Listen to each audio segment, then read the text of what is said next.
Alors Internet, aujourd'hui, on va parler du plaisir dans l'échec.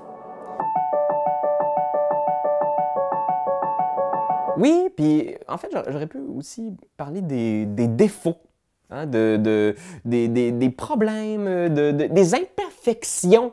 Parce que cette vidéo-là s'adresse particulièrement aux joueurs.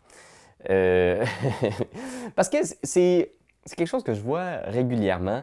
On construit un personnage dans Donjon Dragon, puis la plupart du temps, puis c'est normal ici, il n'y a pas de jugement, c'est pour construire un archétype de nous-mêmes qui est surpuissant, qui est parfait, qui est sans faille, qui peut détruire des murs avec ses poings, qui n'a pas de passé, qui n'a pas de famille, qui réagit justement face au monde toujours avec cette espèce de « je m'en fous, c'est pas grave, je suis courageux, je suis plus fort que peu importe ce que le jeu va me lancer ».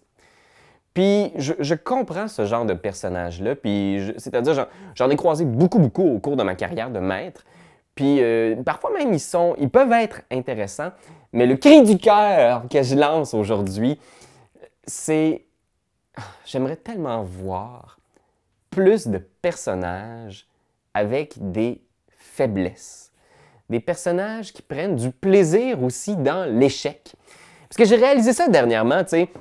On a du fun, on joue, bang! Les joueurs massacrent les orques, les gobelins, ils traversent le donjon sans problème. Puis là, maintenant, il y a un joueur qui dit à la blague « Hey, ce serait le fun que ce soit un peu plus difficile, là, ça s'en vient facile ton jeu. » Puis là, soudainement, tu leur envoies, tu leur balances toute la sauce, là, tu sais. Un gros encounter où quelqu'un a pris le temps de se préparer contre eux, plein de sorts pour se boffer au coton. Et là, soudainement, ce que tu pensais qu'il pourrait être un beau défi, un beau moment plaisant avec tes amis, se transforme en moment presque malaisant parfois. Donc, tu regardes certains joueurs autour de la table qui s'éteignent. Puis qui font « Fait que là, mon sort ne fonctionne pas. OK, parfait. » Je vise personne, là. Benjamin Desiel. Mais soudainement, tu vois quelque chose dans leurs yeux qui est... C'est plus du plaisir. Oui, il y a du défi. Oui, il y a certains joueurs qui réussissent à trouver des solutions. Ils finissent par, justement, renverser la vapeur, vaincre malgré tout. Mais cette difficulté-là, ce moment-là où ils ont vraiment vu leur vie défiler devant leurs yeux puis ils étaient sur le point d'échouer, ben pour certains, c'est pas le fun. C'est pas plaisant.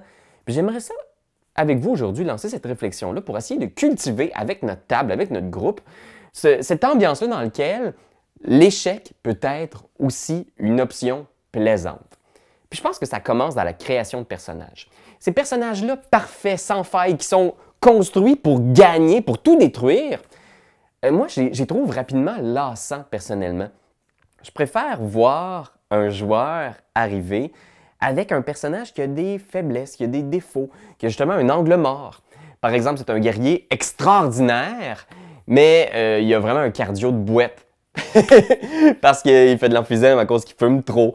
Ou justement, c'est un super mauvais père, où il n'y a jamais les bons mots, il se met toujours dans le pétrin, il peut être ultra timide. Moi, ça me fait mourir de rire, les personnages comme des barbares, qui sont extrêmement puissants, mais qui sont super timides.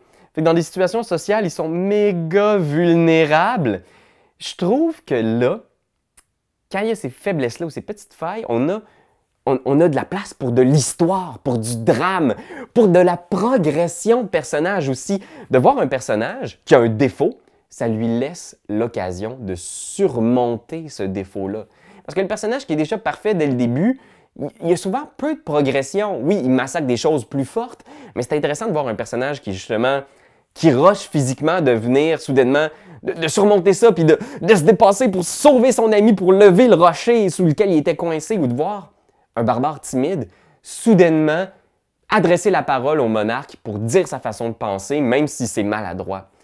Fait que ça, c'est le premier élément, c'est de faire des personnages qui ont des zones un peu moins glorieuses. Puis que c'est le fun aussi.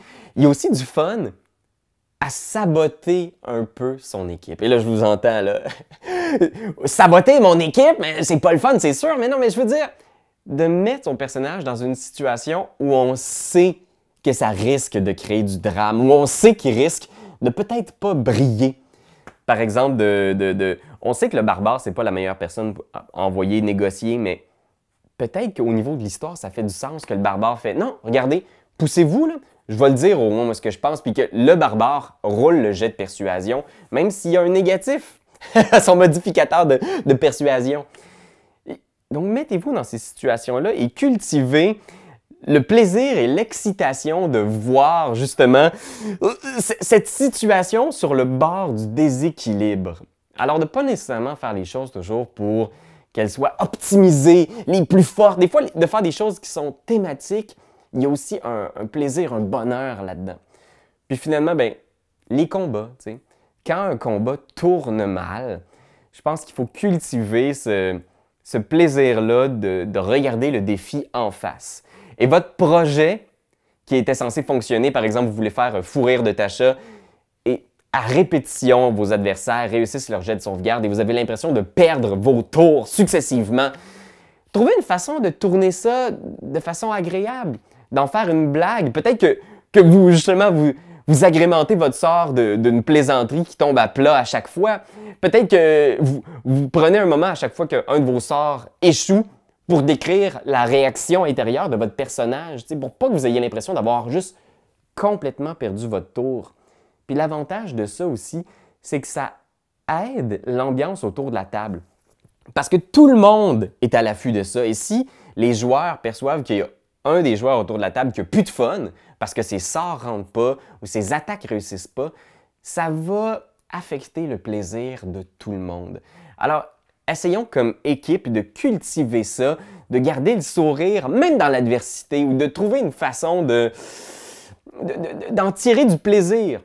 Puis je pense qu'il faut aussi que vous ayez confiance en votre maître de jeu. Alors, c'est là que je m'adresse à vous, maître de jeu.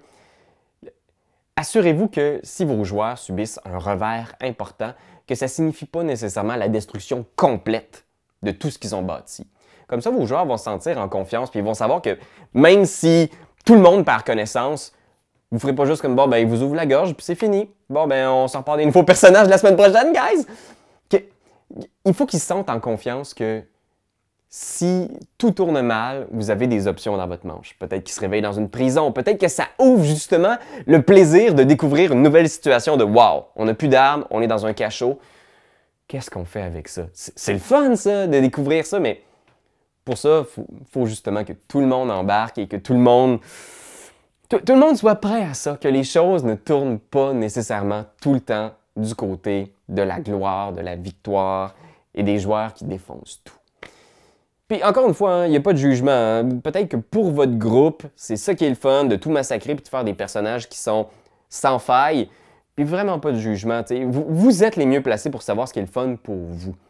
Mais quand même, c'est une petite réflexion que j'ai aujourd'hui. Fait que n'hésitez pas à partager en commentaire, nous dire ce que vous en pensez, puis ce que vous faites pour cultiver le plaisir de l'échec dans votre groupe.